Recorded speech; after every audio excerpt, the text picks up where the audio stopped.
Di dalam berhukum, sebagaimana yang kita ketahui ada asas fiksi hukum, di mana ketika sebuah peraturan perundang-undangan diundangkan oleh sebuah pemerintahan, sebuah rejim, maka seluruh warga negara dianggap tahu.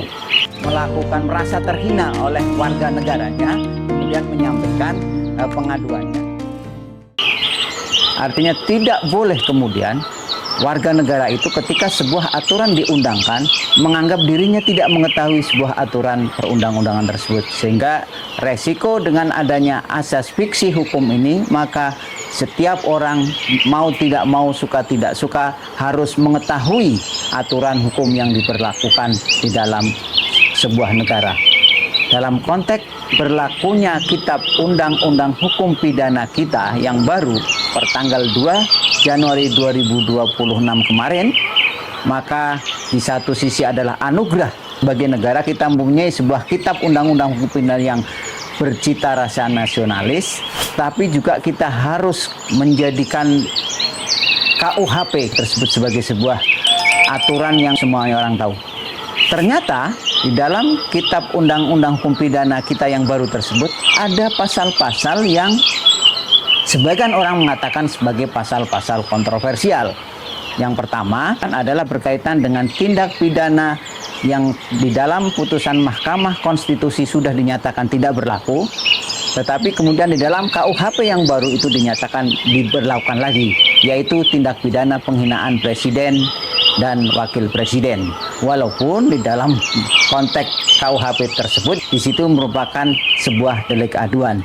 Nah, kekhawatiran masyarakat sipil terkaitnya dengan pasal-pasal itu, walaupun itu sebagai delik aduan, maka bukan tidak mungkin akan sangat rentan sekali penggunaan abuse of power oleh presiden dan atau kuasanya yang nanti dalam proses akan melakukan proses pengaduan, karena di dalam delik penghinaan presiden ini adalah delik aduan.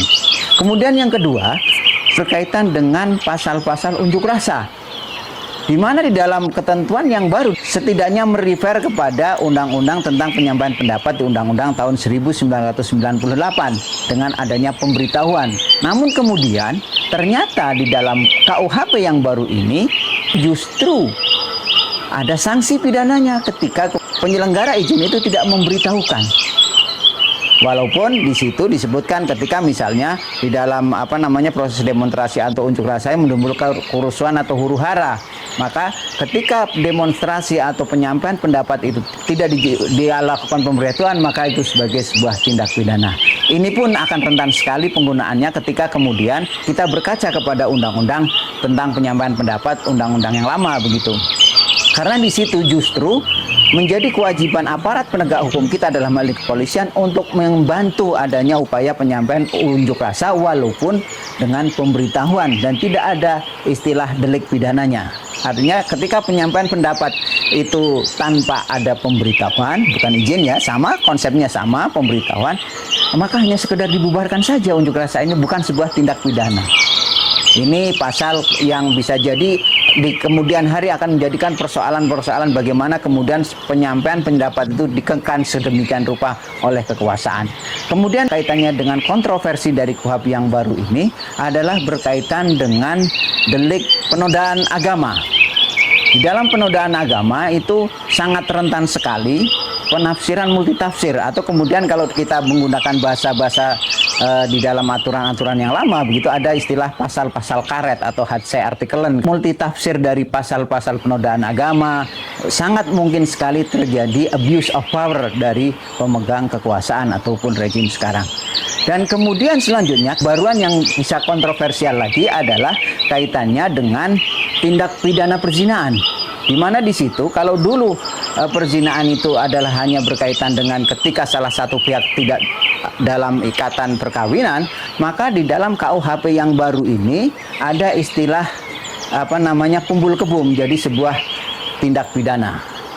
Kemudian yang menjadi tindak pidana kontroversial yang lagi selanjutnya adalah berkaitan dengan kalau kita bicara dulu ada istilah dukun santet, maka di dalam KUHP yang baru ini dijelaskan bahwa ketika seorang mendeklar dirinya sebagai seorang dukun santet atau seorang mempunyai kemampuan untuk dengan kemampuannya dia bisa menjadikan seseorang sakit dan lain sebagainya, itu bisa dipidana.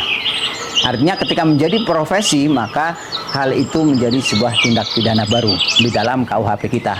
Nah, dengan berlakunya asas fiksi hukum tadi, maka setidaknya kita kembalikan kepada warga negara kita atau kita sebagai masyarakat bagaimana kemudian mengetahui aturan-aturan dari kitab undang-undang hukum pidana yang baru tadi. Setidaknya itu. Kalau kemudian kita bicara lebih detail, ada banyak sekali tindak pidana baru yang sangat mungkin terjadi penyalahgunaan oleh aparat penegak hukum. Yang terakhir bisa jadi adalah ketika kemudian penghinaan kepada lembaga negara. Kalau yang di pertama tadi kita sampaikan adalah penghinaan kepada presiden atau wakil presiden, maka di pasal berikutnya ada istilah penghinaan kepada lembaga negara. Dan ini pun walaupun menjadi delik aduan, sangat rentan sekali.